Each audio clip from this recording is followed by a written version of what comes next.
Ayun, thanks God at nakauwi kami ng ligtas. So nandito namin sa bahay. Kwento ko lang yung nangyari kanina.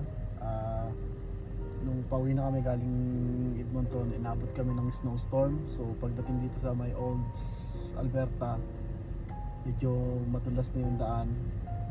So muntik kaming mag-slide. So naalala ko lang, 3 years ago nag-slide din ako.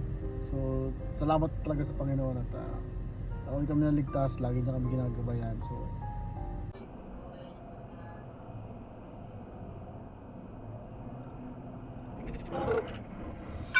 Sumaan, sabi ko sa Lord God of all, kanya po baybayan.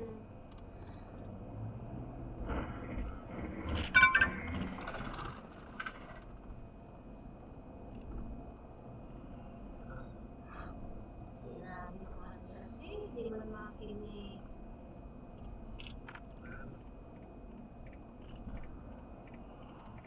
I-park mo muna.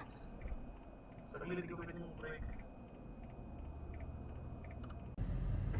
yun lang, yun, lesson learned. Makikinig kayo sa asawa nyo. Pag sinabing dandahan, magdandahan kayo.